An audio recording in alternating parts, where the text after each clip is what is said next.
tous, bonjour, bienvenue ici pour ce webinaire thématique sur les bases de la sécurité en ligne avec mes élèves. J'espère que vous m'entendez très bien et que vous arrivez à me suivre.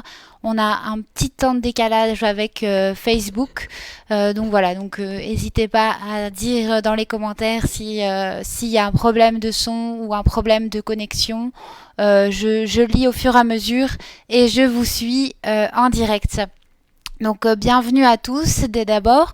Je suis donc Flavie Gauthier de Bibliothèques sans frontières. Je vais vous expliquer un peu qui on est à Bibliothèques sans frontières, qu'est-ce qu'on fait et qui on est et pourquoi on va vous parler aujourd'hui d'astuces et de conseils pour aborder les bases de la sécurité en ligne avec vos élèves. Je vous invite d'abord, si vous l'avez pas encore fait, à faire un petit quiz qu'on avait préparé avant ce webinaire thématique qui normalement devrait s'afficher dans les commentaires. Donc si ça vous intéresse, n'hésitez pas à le remplir tout de suite maintenant avant qu'on l'aborde. J'en profite pour répondre à une question que je viens de voir qui demande combien de temps dure le webinaire. Donc normalement il va pas durer plus d'une heure, hein. Normalement 45 minutes, on devrait avoir fini dans 45 minutes, donc voilà, je précise ça. Et bien sûr, ce webinaire on pourra le revoir sur notre page Facebook de Bibliothèques sans frontières ou sur notre chaîne YouTube des Bibliothèques sans frontières. On vous mettra le lien aussi dans les commentaires. Voilà. Alors, je vous remercie déjà d'être ici aujourd'hui. Donc, comme je disais, je vais d'abord présenter brièvement qui on est, donc qui est Bibliothèques sans frontières et quel est le projet des cyberhéros.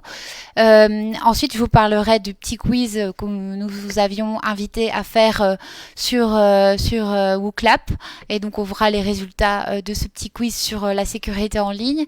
Ensuite, on parlera un peu de notions, donc comme les données personnelles et la double authentification. Qu'est-ce que c'est et à quoi ça sert. Et enfin, on verra les principaux conseils que donne notre petit personnage de cyber secret, donc qui fait partie du programme des cyberhéros.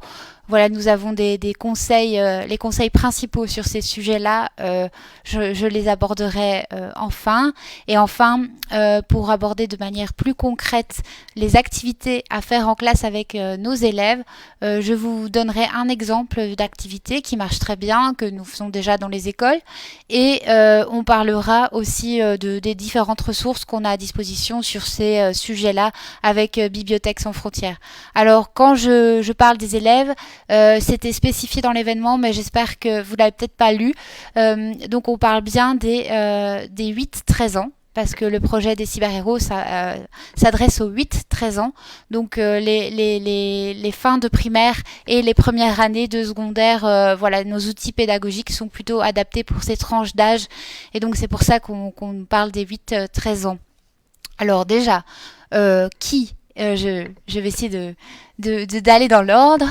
Donc, qui est Bibliothèques sans frontières? En fait, Bibliothèques sans frontières est une ONG qui, à la base, promouvoit l'accès à l'information, à la culture et à l'éducation, surtout pour des populations plus fragilisées. On existe depuis 2017 en Belgique. À la base, c'est une ONG française, mais qui est implantée dans plus de 50 pays. Et donc, en Belgique, depuis 2017, nous intervenons surtout dans les écoles pour l'éducation au numérique et l'éducation par le numérique. Voilà. Et donc, aujourd'hui, on va plutôt s'intéresser à l'éducation au numérique avec ce projet des cyberhéros qui sensibilise les enfants de 8 à 14 ans, 8-13 ans, on dit plutôt 8-13 ans parce que on se rend compte que ça touche vraiment les enfants de plus en plus jeunes.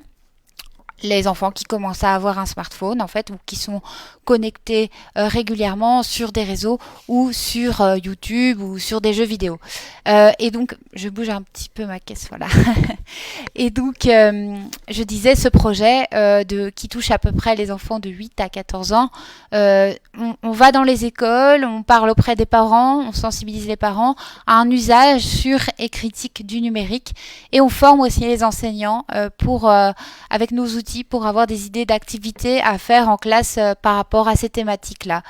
Voilà, donc je vois qu'il y a plusieurs personnes qui nous regardent. N'hésitez pas à dire en commentaire qui vous êtes et surtout pourquoi vous vous intéressez à ces sujets-là. Est-ce que vous êtes prof de citoyenneté ou alors simplement vous êtes prof de primaire et c'est pour ça que vous avez envie de nous suivre aujourd'hui. N'hésitez pas aussi pour qu'il y ait un petit peu d'interaction à poser toutes les questions qui vous viennent à l'esprit pendant ce live. Je suis en direct vos réactions. Voilà, alors on va faire un petit débrief du quiz que normalement on a mis le lien dans les commentaires du quiz donc sur la sécurité en ligne qu'on avait distribué avant cet événement. Donc il y a eu plusieurs personnes qui ont répondu, une dizaine de personnes. Donc ma première question c'était par rapport aux mots de passe les plus sécurisés. Donc il y avait plusieurs propositions. Évidemment je vois que la plupart d'entre vous, que tout le monde a répondu la première proposition. Hein. Donc il y a eu 12 votes pour le premier mot de passe 9 Zeus Tintin anniversaire. Pourquoi on considère que c'est le mot de passe le plus sécurisé? Parce que d'abord, il y a 3 mots qui n'ont rien à voir l'un avec l'autre. Donc ça, c'est vraiment la tendance aujourd'hui pour créer des mots de passe sécurisés. Il y a soit créer une phrase, soit 3 mots qui n'ont rien à voir l'un avec l'autre. On les associe et on ajoute des majuscules, des symboles et des chiffres. Voilà, donc c'est vraiment la meilleure façon de faire un mot de passe sécurisé en ce moment. C'est la première option qui mélange un peu tout et qui mélange 3 mots. Pourquoi on choisit 3 mots qui n'ont rien à voir l'un avec l'autre? Parce qu'évidemment, les pirates et les hackers, quand ils craquent un mot de passe, en fait, donc c'est des robots, hein, c'est des robots qui testent toutes les combinaisons possibles de mots de passe pour craquer le mot de passe. Et évidemment, si on a mis 3 mots qui n'ont rien à voir l'un avec l'autre et qui ne sont pas proches dans le dictionnaire, c'est beaucoup plus, ça prend plus de temps et c'est beaucoup plus dur à trouver. Par exemple, le deuxième mot de passe qui est une suite de chiffres, ça c'est plus facile à trouver pour un robot parce qu'il commence à faire la liste de toutes les combinaisons possibles et donc on y est plus rapidement. Enfin, 1, 2, 3, 4, 5, 6 et password, je suis contente que personne n'ait répondu à ces mots de passe-là, mais vous soyez surpris, il y a quand même des gens qui continuent d'utiliser ces 2 mots de passe puisque ce sont les mots de passe les plus utilisés dans le monde chaque année, 1, 2, 3, 4, 5, 1, 2, 3, 4, 5, 6 et le mot de passe ou password. Donc voilà, ça nous paraît évident, mais comme ce sont les mots de passe les plus utilisés, c'est pas si évident pour tout le monde. Et bien sûr, la cinquième proposition, voilà la cinquième, Bruxelles, ma belle, là c'est une phrase, mais il n'y a pas de chiffre, on a 2 symboles, on a une majuscule. Disons que si on voulait vraiment être sécure, on aurait ajouté 1 ou 2 majuscules et 1 ou 2 chiffres en plus pour être vraiment plus sûr. Donc voilà, donc ça c'était petite première question pour se mettre en jambe, assez simple. Et donc tout le monde avait bien trouvé que le premier mot de passe c'était le plus sécurisé. Alors, ce message est-il un spam? Alors là c'était mon autre question. Donc, on voyait évidemment un message reçu sur une boîte mail Gmail avec un service d'impôt qui proposait un remboursement de 150 €. Donc, service impôt, après les derniers calculs de vos impôts, voilà, nous vous proposons un remboursement de 150 €. Et donc là, évidemment, il y avait eu, ce message est-il un spam? Il y avait eu la majorité d'entre vous qui avaient trouvé que c'était un spam. Plusieurs ont quand même dit je ne sais pas. Et faux, une personne avait trouvé que ce n'était pas un spam. Donc déjà, qu'est-ce que c'est un spam? En fait, un spam, ça veut dire un courrier indésirable. Donc souvent, on a ça dans nos boîtes mail, on a ces courriers indésirables qui arrivent directement dans cette catégorie de mail. Et en fait, c'est un mail qui a été conçu pour des publicitaires, pas des publicitaires, ou par des pirates, par des hackers. Et c'est pour nous attirer, qu'on clique sur un lien, qu'on clique sur une pièce jointe, pour que nos données soient piratées ou pour qu'il y ait un accès à notre boîte mail qui soit ouvert. Pour les publicitaires, évidemment, c'est plus une question de promotion et donc là, il n'y a rien de grave en soi, mais c'est plutôt quand ce sont des pirates que c'est dangereux. Évidemment, il y a toujours plusieurs indices pour reconnaître un spam. Donc évidemment, les fautes d'orthographe. Là, on le voit, il y avait plusieurs fautes d'orthographe dans le texte. L'adresse mail, ensuite, est très bizarre. Ça s'appelle, je crois que si je me trompe pas, c'était mis Goudijou, quelque chose comme ça. Évidemment, ça, c'est un indice pour se dire, bon, bah, c'est pas le service des impôts hein, national, ce serait pas écrit comme ça sinon. Ensuite, si par exemple on a un mail très officiel qui vient de notre banque, mais que la boîte mail c'est Gmail ou Outlook ou la Poste, par exemple la Poste.net ou je sais pas moi Skynet. Euh, et donc évidemment, alors là on est sûr que c'est un mot de passe que c'est un spam, pardon, je t'ai perturbée parce que je regardais vos commentaires. Oui, d'accord, je vois. Donc Adeline qui nous dit je suis prof de FLE et référente informatique dans notre école. Nous avons participé 2 fois à l'école numérique et donc effectivement si vous avez des élèves et que vous êtes bien équipés au niveau multimédia, c'est important d'avoir un peu les bases par rapport à ça. Donc effectivement, c'est bien d'être là et bienvenue Adeline. Et oui, remboursement aussi, une faute d'orthographe à remboursement. Donc si on regarde bien ce mail, il y a plusieurs choses qui peuvent nous indiquer que c'est un faux message.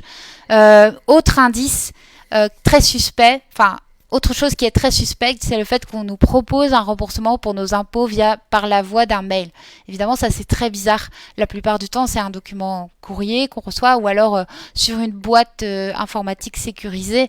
C'est pas sur notre boîte mail. Et donc, tout ce qui est un peu trop beau pour être vrai, c'est souvent ce qu'on dit quand on parle aux enfants aussi. Hein. J'ai gagné un iPhone 6 ou 7 et voilà, cliquez sur ce lien pour l'avoir. Bah voilà, ça c'est typique d'un spam aussi. Donc tout ce qui est trop beau pour être vrai est souvent faux.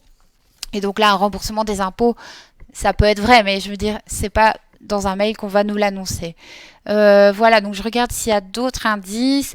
Ah oui, méfiez-vous aussi, par exemple, souvent ça arrive avec les banques, si on vous demande des informations personnelles qui sont pas justifiées. Par exemple, on vous dit qu'on a perdu votre photocopie de carte d'identité, ce genre de choses. Alors là, évidemment, c'est parce que enfin, on sent le truc qui pointe. Hein, c'est évidemment pour nous pirater nos données et le fait aussi d'avoir une pièce jointe, on comprend pas ce que c'est. Enfin, et donc on est forcé de cliquer pour la lire. Ben ça, c'est caractéristique aussi d'un spam. Voilà. Alors. Quel est le système le plus sécurisé pour protéger mes comptes? Donc c'était la question suivante.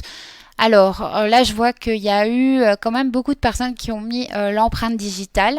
Donc un nouveau système, je dis un nouveau, mais ça fait un petit temps que ça existe, c'est vrai. Donc l'empreinte digitale, il y a plusieurs personnes qui ont mis ce système-là. Il y a aussi le mot de passe, recevoir un SMS ou un code. Alors, l'empreinte digitale, en fait, il faut savoir que beaucoup de gens pensent que c'est sécurisé, mais en fait, c'est très facilement falsifiable. Pardon. On peut, bon, évidemment, tout le monde n'a pas les moyens de falsifier des empreintes, mais c'est un système qui n'est pas si sûr qu'on pourrait le croire. C'est-à-dire qu'il ne faut pas penser que parce qu'on a mis nos empreintes, tout est sécurisé. Je pense qu'il y a différents moyens de pouvoir falsifier notre empreinte digitale et j'ai déjà entendu des personnes qui arrivaient aussi à débloquer les smartphones simplement en mettant une sorte de scotch d'empreinte sur l'empreinte. Donc je pense qu'il ne faut pas être 100% en sécurité avec l'empreinte digitale. En tout cas, pour nous, on ne pense pas que ce soit la meilleure solution. La meilleure solution, évidemment, c'est le mot de passe. L'empreinte digitale, je voulais rajouter aussi que ça peut facilement s'abîmer, en fait, ce système. Il suffit qu'il y ait une goutte d'eau, qu'il y ait une cassure dans l'écran ou ce genre de choses. Et alors là, le scanner d'empreinte ne fonctionne plus. Et donc, il faut faire aussi attention à ça. Et donc, je pense que la meilleure solution, ça a toujours été le mot de passe. Le mot de passe compliqué, un mot de passe fort et sécurisé, c'est la meilleure solution. Et évidemment, quand on dit mot de passe, il ne faut pas mettre le même partout. Il faut essayer de changer pour plusieurs comptes différents et surtout s'en rappeler. Voilà, donc si on se rappelle du mot de passe et si on a fait un mot de passe compliqué et si on on n'utilise pas le même pour tous ces comptes, alors évidemment c'est la solution la plus sécurisée. Je vous ai mis aussi également un générateur de mots de passe, c'est le top. Donc oui, parce qu'en fait il existe des petits logiciels qui permettent de générer des mots de passe compliqués et en plus de nous faire retenir nos mots de passe pour nos différents comptes. Donc, par exemple, voilà, moi j'en utilise un qui s'appelle Bitwarden, donc Bitwarden, et donc qui fonctionne très bien. Et en fait, ça permet, comme ça, quand on a beaucoup de comptes, de ne pas utiliser toujours le même mot de passe pour ces comptes. Alors, recevoir un SMS, qu'est-ce que ça veut dire? En fait, ça, c'est un procédé qui s'appelle la double authentification, dont on va parler tout à l'heure, mais c'est toutes les fois où vous avez non seulement un code, un mot de passe, mais en plus, vous recevez un autre code par SMS qui vous permet de confirmer votre connexion sur le site. Et donc tout ça, c'est très utile pour vous. C'est très utile et c'est 2 fois plus sécurisé. Et je vais un peu vous expliquer tout ça tout à l'heure. Même aujourd'hui, la double authentification existe dans beaucoup d'appareils, sur les smartphones, sur les tablettes, sur les ordinateurs. Et donc c'est très facile de la mettre en place. Et donc ça peut être une solution aussi pour vous, mais aussi pour vos élèves. Vous pouvez leur recommander ce système. Enfin, le code PIN, oui, effectivement, c'est essentiel. Et ça aussi, c'est très important d'en mettre un. Et donc, en fait, quand je disais que le mot de passe, c'est le plus sécurisé, le code aussi, mais le plus sécurisé de tout, c'est recevoir un SMS, donc la double authentification, dont on va parler tout à l'heure plus précisément. Alors, je vois qu'il y a des questions de Jessie qui demandent par rapport aux cours ou aux animations qu'on donne dans les écoles. On va en parler tout à l'heure, mais pour l'instant, on est surtout sur les 4e, 5e, 6e primaire et première secondaire parfois. On va vous expliquer ça tout à l'heure, mais voilà, on est plutôt concentré sur ces tranches d'âge 8-13 ans. Voilà. Alors, ma question suivante, c'était que faut-il regarder dans l'URL d'un site internet pour s'assurer que nos données personnelles sont protégées? Alors, il y a 4 propositions. S'il y a un cadenas bleu devant l'URL, évidemment, personne n'avait coché cette solution parce que le cadenas n'est pas bleu mais vert, comme vous le voyez sur la petite image en dessous. S'il y a un cadenas fermé devant l'URL, effectivement oui. S'il est fermé, c'est mieux. Donc s'il est ouvert, ça veut dire que ce n'est pas sécurisé. S'il est fermé, ça veut dire que c'est OK. Et si l'URL commence par HTTPS et non pas HTTP, donc le S qui veut dire effectivement sécurisé. Et donc c'est très utile d'avoir non seulement le HTTPS, mais le petit cadenas fermé devant l'URL. Alors, qu'est-ce que ça veut dire? Nos données personnelles sont protégées.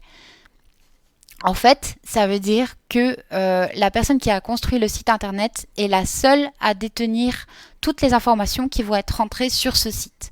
Voilà, donc ça veut dire qu'il ne peut pas y avoir de pirate qui va interférer dans cette page. Il ne peut pas avoir de hacker qui... C'est beaucoup plus difficile de hacker une page où il y a un petit cadenas vert et un HTTPS. Donc toutes les informations qu'on rentre sur cette page ont pour seul destinataire le créateur de cette page. Ok, donc souvent il faut vérifier ça. Il y a quand même beaucoup de sites internet, je vois souvent, qui n'ont pas ce petit cadenas ou ce HTTPS. Il faut faire très attention, surtout si c'est par exemple un site internet d'une école. On a déjà vu ça. Parce que si par exemple vous demandez des adresses mail ou vous demandez de remplir un formulaire à des gens qui vont sur ce site, c'est dangereux pour eux parce qu'ils peuvent se faire pirater leurs informations, donc leurs données personnelles, que ce soit leur nom, leur prénom, leur adresse mail, ce genre de choses. Donc toujours bien vérifier, et je pense que c'est d'autant plus important quand on fait un paiement sur Internet avec une carte bancaire.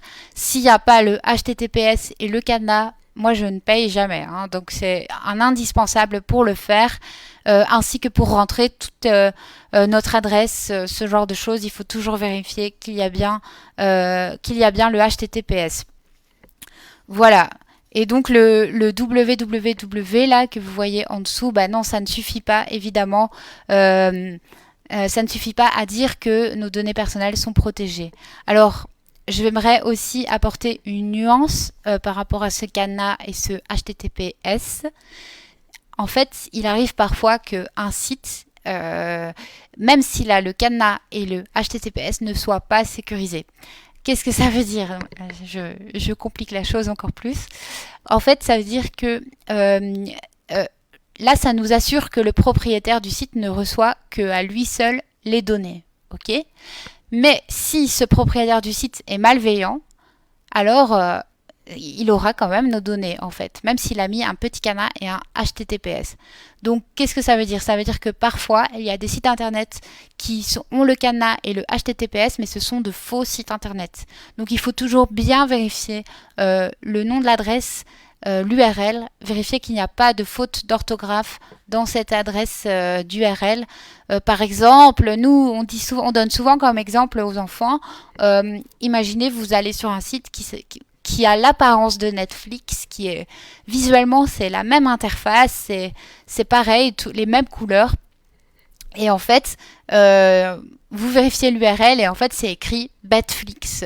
Betflix, il y a une lettre qui a changé par rapport à Netflix.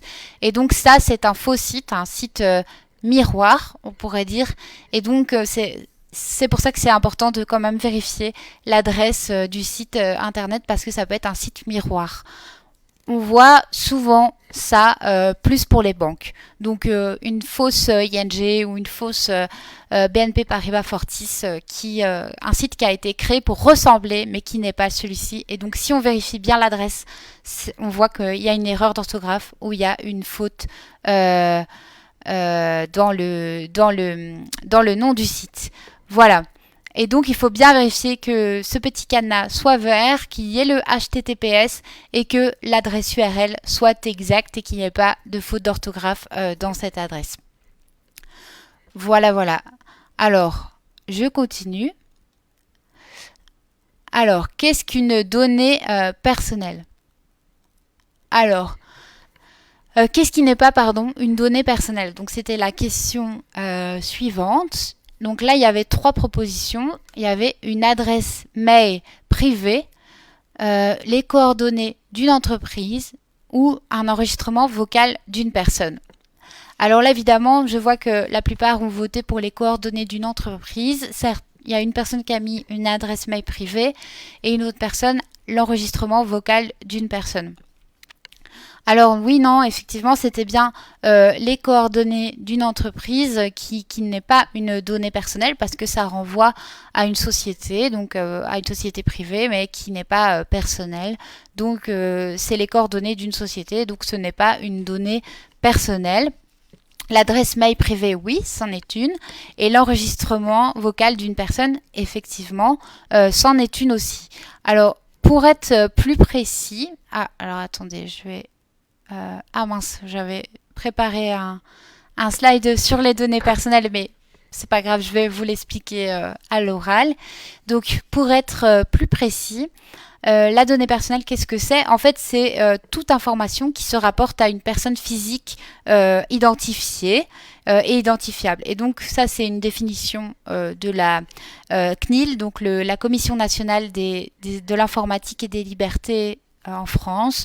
Mais donc, une donnée personnelle, c'est toute l'information qui nous permet d'identifier une personne. Ça nous permet de nous identifier directement, comme le nom, le prénom, ou indirectement, comme le numéro de téléphone, l'adresse mail, l'adresse postale, l'enregistrement vocal, la photo, l'empreinte, l'identifiant de connexion. Tout ça, ce sont des données personnelles. Et donc, les coordonnées d'une entreprise, normalement, ça ne permet pas d'identifier une personne précisément physique. Donc, ce ne sont pas des données personnelles. Et pourquoi ces données personnelles sont super importantes et pourquoi les entreprises et les hackers s'y intéressent? Alors, deux réponses. D'abord, les entreprises ou les sites internet, ils s'y intéressent pour la publicité ciblée. Donc ça, on en avait parlé dans un précédent webinaire. Vous pourriez le retrouver sur notre chaîne YouTube. On avait parlé de ça, donc en fait, effectivement, le traçage publicitaire, la publicité ciblée, grâce à nos données personnelles, ça nous propose des publicités qui nous sont vraiment adressées. Et donc, c'est pour ça que souvent, on a l'impression qu'on en a parlé juste avant et on a une publicité qui vient... qui surgit sur nos réseaux sociaux, ben voilà, ça c'est de la publicité ciblée. Et donc, par exemple, Facebook, ils revendent toutes nos données, donc tout ce qu'on a inscrit sur le réseau social, tout ce qu'on a volontairement mis sur le réseau social à des entreprises. Et donc, c'est vraiment un marché économique de la donnée qui existe, en tout cas pour ce qui est de la publicité. Mais donc ça, si vous voulez en savoir plus, évidemment, on avait déjà parlé de ça dans un webinaire précédent. Mais par contre, je parlais des entreprises, mais aussi des pirates et des hackers. Et donc, pourquoi les hackers aussi s'intéressent à nos données personnelles? Simplement pour avoir accès à nos comptes, que ce soit nos comptes privés, nos comptes mail, mais aussi nos comptes en banque, nos comptes privés. Et aussi pour pouvoir parfois usurper l'identité d'une fausse personne sur Internet, mais aussi pour pouvoir les revendre au marché noir. Parce qu'il y a les publicités, il y a la revente, le marché économique de revente de données officielles avec les réseaux sociaux, mais pourquoi ça existe aussi au marché noir. Donc c'est pour ça que nos données personnelles sont très importantes et c'est aussi très important de l'expliquer aux enfants qu'est-ce qu'une donnée personnelle, donc notre nom, notre prénom, mais aussi notre adresse mail, notre adresse personnelle, nos informations. Et donc ces données-là, faire attention à ne pas les dévoiler à tout va sur Internet. Voilà, j'espère que c'est assez clair pour tout le monde.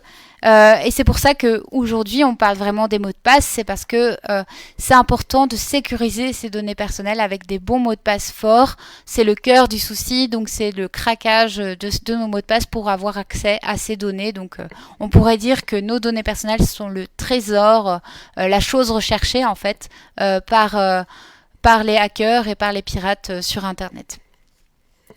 Voilà. J'espère que je vais pas trop vite. J'essaye d'être le plus clair possible. N'hésitez surtout pas si vous avez des questions.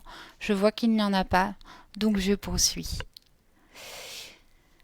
Alors, je vais maintenant vous parler de la double authentification. Donc, je l'ai évoqué tout à l'heure avec le SMS qui est reçu pour confirmer notre identité sur un compte. Donc, la double authentification peut parfois s'appeler sur certains appareils la validation en 2 étapes. Qu'est-ce que c'est? En fait, c'est simplement un processus de sécurité où la connexion à un service nécessite 2 étapes ou 2 facteurs distincts. Donc, à la fois, on a le mot de passe, mais en plus, on a le code qui est envoyé par SMS ou le code qu'on est sûr que c'est nous seuls qui l'avons reçu. Malheureusement, pour avoir cette validation en 2 étapes, effectivement, parfois, il faut insérer son numéro de GSM sur ces sites qui demandent la double authentification. Mais je pense que ça peut valoir le coup pour des choses comme la banque, par exemple, comme... je pensais à la banque, je pensais à des logiciels vraiment sécurisés pour un réseau social aussi. Par exemple, si vous partagez votre ordinateur avec plusieurs personnes, c'est aussi super utile d'avoir cette double authentification. Ou pour un appareil, par exemple, qui est une tablette ou qui est quelque chose qui reste à la maison et dont les enfants peuvent utiliser. Par exemple, la double authentification, c'est très utile pour ce genre de choses. Voilà, et c'est souvent recommandé par les spécialistes de la sécurité aujourd'hui. Et c'est pour ça que la plupart des appareils le proposent. Et donc, il faut juste aller fouiller dans nos paramètres de sécurité sur nos appareils pour chercher cette validation en 2 étapes. Donc, voilà pour cette notion. Je vais maintenant vous parler des principaux conseils de notre petit personnage, donc cyberfuté, les conseils des cyber-héros en fait qu'on donne dans ce chapitre-là sur la sécurité en ligne et sur tout ce qui est confidentialité des données.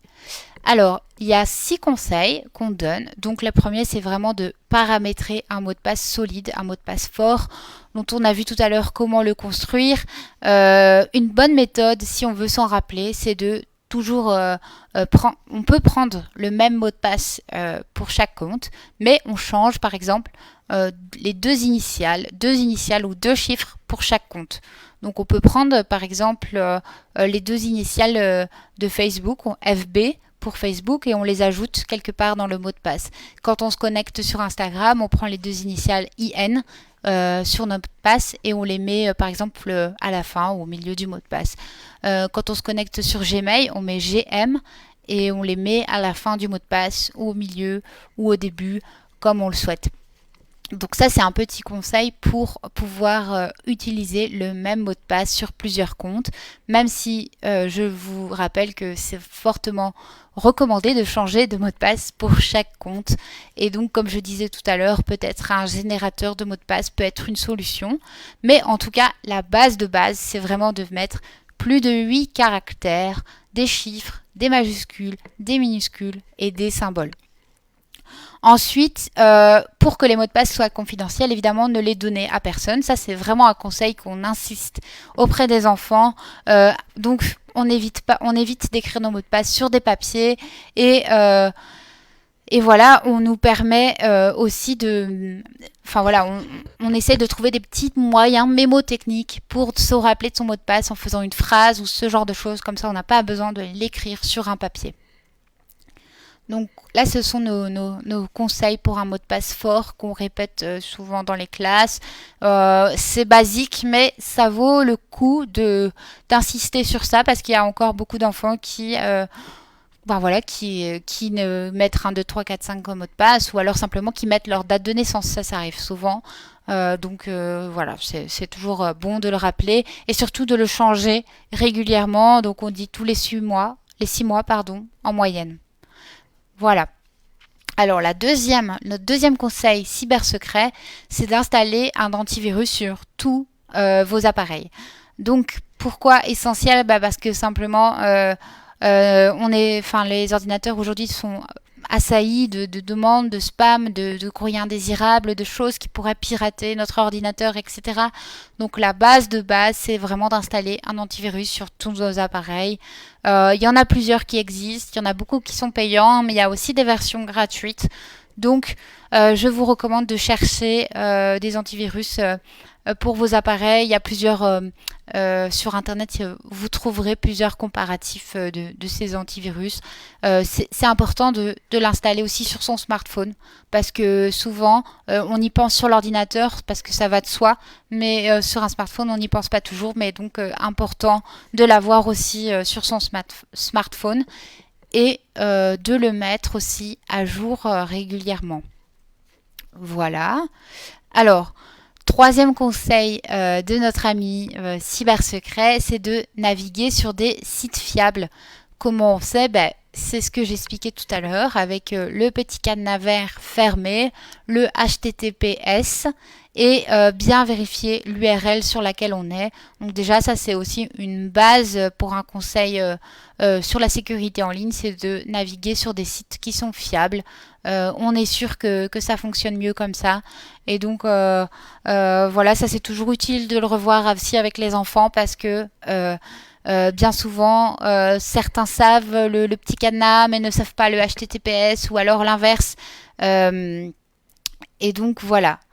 C'est pour ça que c'est important d'évoquer aussi ce sujet avec eux. Alors, le quatrième conseil, c'est de protéger ses données personnelles en ne les partageant pas. Oui, et donc c'est par rapport à tout ce qu'on a dit tout à l'heure sur ce marché des données personnelles, le fait que c'était un trésor. Effectivement, donc on essaye le plus possible de ne pas partager les données quand on n'est pas obligé, parce que bien souvent aujourd'hui, il y a beaucoup de sites bah voilà, où c'est obligatoire de mettre certaines données, mais par exemple sur les réseaux sociaux, ce n'est pas du tout obligatoire de mettre son numéro de téléphone, à part sur WhatsApp, mais c'est parce que c'est une application qui est liée au numéro de téléphone. Mais sur le reste des réseaux sociaux, on n'est pas obligé, et donc simplement on ne le met pas si on n'est pas obligé. Ça c'est un conseil hyper important. C'est dès qu'on n'est pas obligé de le faire, on ne le fait pas quoi. On ne met pas d'adresse personnelle ni notre adresse postale, etc. Alors, je vois qu'il y a une question de Benjamin qui nous dit Apple est-il mieux protégé? Ok. Eh ben alors ça c'est une bonne question parce que souvent on a l'idée que Windows est beaucoup plus, enfin que les PC sont beaucoup plus attaqués par les virus, etc. Franchement, je pense que les conseils qu'on est en train de donner, ça vaut pour tous les appareils, que ce soit Apple ou PC. Effectivement, alors moi je suis pas informaticienne, je suis vraiment spécialiste en éducation au numérique, en éducation aux médias. Donc je pourrais pas vous donner un conseil technique sur Apple ou sur PC, mais par contre c'est vrai que je, je, je sais que pour ces histoires de virus, c'est plus protégé sur Apple. Mais comme je le répète, je ne suis pas informaticienne, donc je ne connais pas les précisions sur ce genre de choses. Et je pense que les conseils que je donne actuellement, donc sur les spams, sur l'antivirus, sur les mots de passe forts, je pense que ça vaut pour tous les appareils et c'est jamais mauvais de les revoir avec ses élèves ou avec ses enfants et d'en reparler euh, pour, pour savoir les bases en fait de la sécurité en ligne.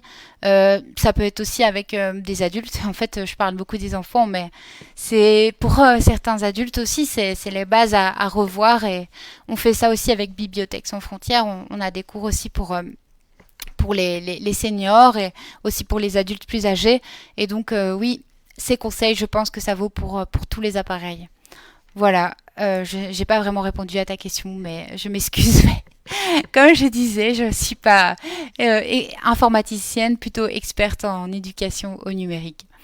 J'en étais où? J'étais à mon conseil sur ah oui voilà sur protéger ses données en ne les partageant pas. Donc ça c'est vraiment la chose auquel je disais quand on n'est pas obligé, on ne le fait pas. C'est un conseil hyper important.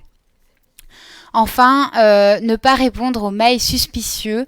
Oui, alors en fait, là, c'est tout ce qu'on a parlé sur les spams, hein, effectivement. Donc, non seulement ne pas cliquer dans ces mails-là, sur ces courriers indésirables, mais surtout ne pas y répondre.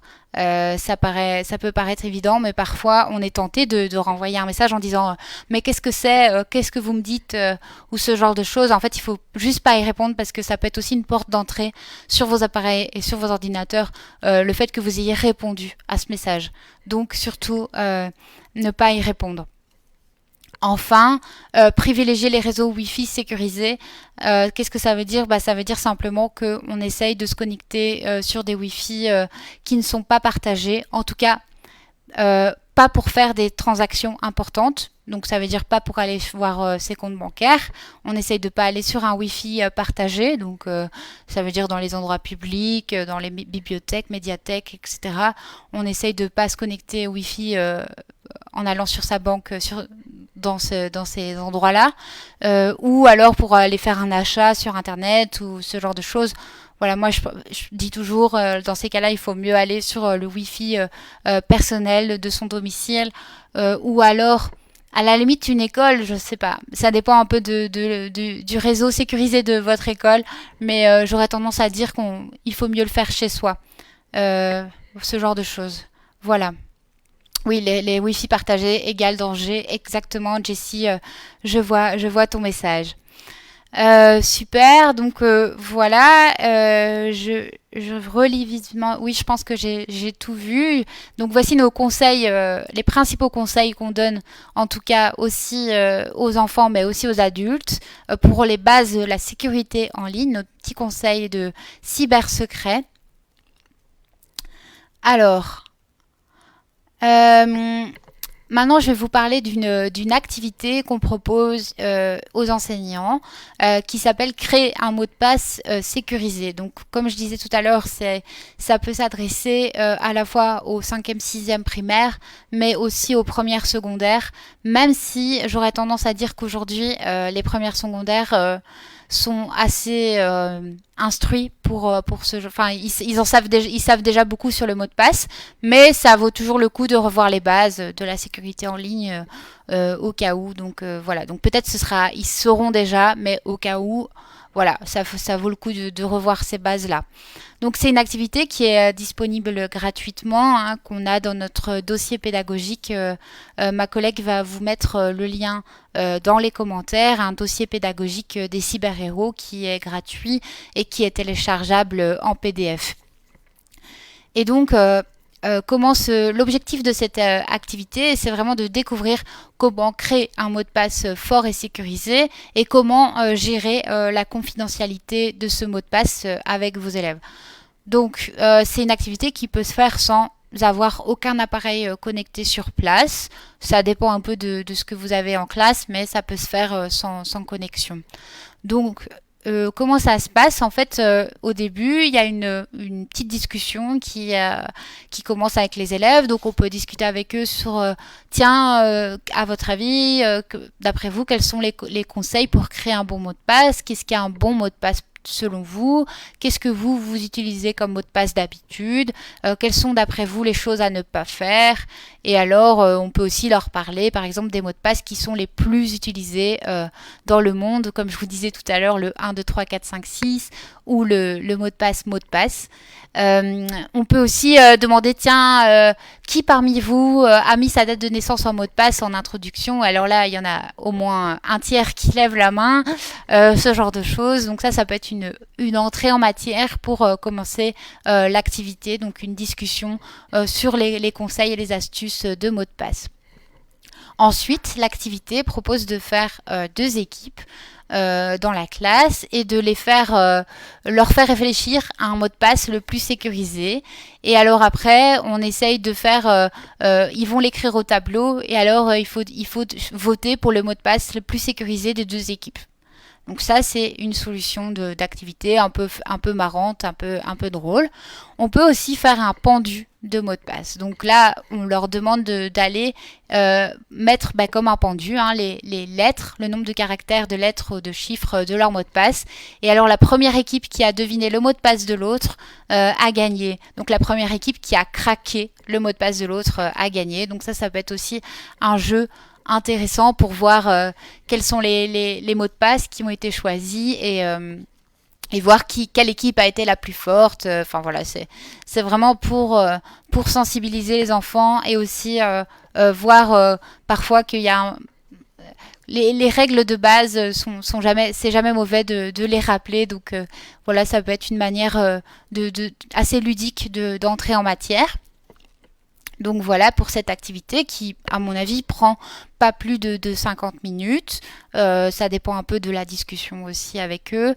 Et à la fin, évidemment, on peut aussi parler de la confidentialité des mots de passe, donc la manière de conserver son mot de passe, comment ils le retiennent, est-ce qu'ils l'utilisent pour tous les comptes ou pas, ce genre de choses. Voilà. Évidemment, on a d'autres activités sur cette thématique du mot de passe, mais aussi sur la confidentialité et les paramètres, comment gérer ces paramètres de confidentialité. Donc ça, je vous invite à aller voir dans notre guide pédagogique qui se trouve, vous voyez la petite vidéo juste en dessous. Il y a plusieurs activités dans le chapitre cybersecret qui est jaune donc. Et là, vous verrez par exemple comment garder son mot de passe secret, qu'est-ce qu'une donnée personnelle, ce genre de choses pour aborder ça avec les enfants. On peut aussi débattre par exemple sur quelles sont les choses que l'on veut garder privées sur Internet et donc faire une petite inventaire de tout ce qu'on veut garder privé, ce que certains préfèrent garder privé, ce que d'autres veulent partager en public, par exemple la géolocalisation, notre genre, masculin, féminin, ça peut être adresse postale par exemple, ou notre blog personnel. Est-ce qu'on veut le garder privé ou pas? Enfin voilà, ça c'est sur la notion de public-privé. On peut travailler sur ça aussi. Il y a aussi un site internet qui permet de tester la robustesse de son mot de passe. Ma collègue va le mettre en lien. Ça, c'est assez marrant aussi à faire avec les enfants, enfin les plus vieux. Voilà, on leur dit, bah, voilà, allez sur ce lien, mettez votre mot de passe et vous allez voir s'il est sécurisé ou pas. Parce que parfois, on pense qu'il est sécurisé, mais en fait non. Donc, je vous conseille, c'est assez marrant aussi de tester ça sur ce site, même en tant qu'adulte. On peut aller voir sur ce site internet de Nothing to Hide, donc qui est un partenaire de Bibliothèques sans frontières. Enfin, on a aussi une petite vidéo YouTube qui explique comment créer un mot de passe sécurisé. Donc c'est toujours sur l'univers des cyber-héros. Donc si ça vous intéresse aussi de diffuser ça en classe, vous pouvez la récupérer sur notre chaîne YouTube dont on va vous mettre le lien tout à l'heure. Ou maintenant, je sais pas. Ça dépend un peu des commentaires. Voilà. Je regarde s'il y a d'autres questions. Je vois que oui, super. Tester son mot de passe. Ah oui, évidemment pour les spams et pour tout ce qui est hameçonnage. Donc le fait de recevoir un spam ou un message qui est là pour nous pirater nos informations personnelles. On a aussi des activités sur ce sujet-là dans le dossier pédagogique. Hein. Vous pouvez le parcourir. Il y a des activités qui permettent d'aborder ça aussi dans ce dossier pédagogique. Alors tout à l'heure, on parlait des activités en classe. Alors effectivement, on organise des animations et des formations avec les écoles. Et donc pour ça, il suffit de s'inscrire sur notre site internet. Et donc vous voyez une petite vidéo qui parle des assemblées. Alors qu'est-ce que c'est? Ce sont des animations qu'on fait à distance en ce moment. Donc c'est assez chouette parce qu'on essaye de rendre ça très interactif et très ludique. Donc vous voyez, on arrive sur un site internet. Hop, le prof clique. Et alors là, il y a deux animateurs qui sont en direct et qui voient les réponses des élèves à toutes les questions, toutes les petites... y a des énigmes, il y a des quiz et donc on voit tout en direct sur un chat et ça nous permet d'interagir avec les classes en direct et les enfants aiment beaucoup. Enfin, on peut faire avec 5 classes à la fois et donc pour ça il suffit de s'inscrire sur notre site bibliosansfrontières.be. Il y a un onglet qui s'appelle formation et là vous pouvez vous inscrire à ces assemblées qui sont gratuites dans les écoles. Ensuite, on a aussi des formations avec les enseignants et une conférence pour les parents. Et donc là, par contre, c'est une formule, on va dire, qui est payante, mais qui permet d'intégrer vraiment l'école dans un processus à la fois pour sensibiliser les enfants, les enseignants et les parents. Et donc, c'est quelque chose qui demande un investissement, mais qui vaut le coup, je pense en tout cas, pour aborder ces sujets-là. Surtout si vous êtes... je voyais tout à l'heure qu'il y avait une personne qui regardait qui disait qu'elle était dans une école numérique. Donc pour la Wallonie, si votre école est équipée et a fait le choix du numérique, c'est vraiment important qu'il y ait aussi ce côté, tout ce volet sensibilisation sur la sécurité en ligne et sur l'éducation au numérique. Donc ça peut être une idée. En tout cas, nous, on travaille avec des écoles numériques aussi sur ce point-là parce que ce ne sont pas que seulement l'utilisation du numérique qui est importante, c'est aussi tout ce qui est à côté, donc toute la sécurité en ligne, toute la façon de se comporter en ligne, la bienveillance, le respect sur les réseaux sociaux, la désinformation aussi, les partages en ligne, l'identité numérique, ce genre de choses.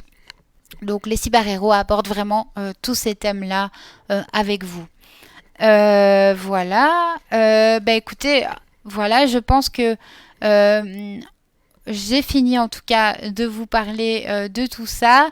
N'hésitez pas à me poser des questions ou alors si vous voulez plus d'informations, vous pouvez aussi nous contacter par mail, donc avec l'adresse qui s'affiche en dessous, vous la voyez.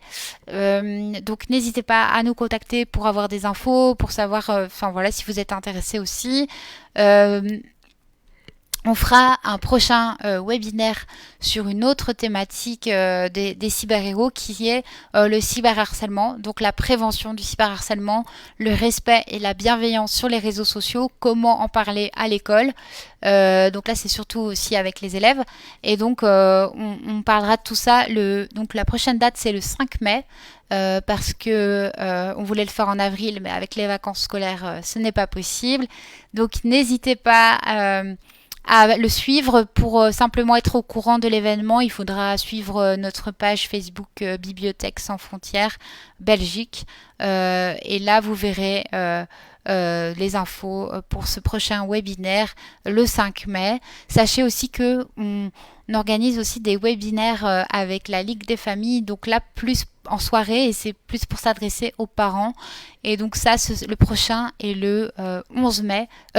Pardon, j'étais déjà en mai, mais le 11 mars, le jeudi prochain, le webinaire pour les parents, le 11 mars à 20h. C'est un événement qui est déjà en ligne, donc vous pouvez regarder.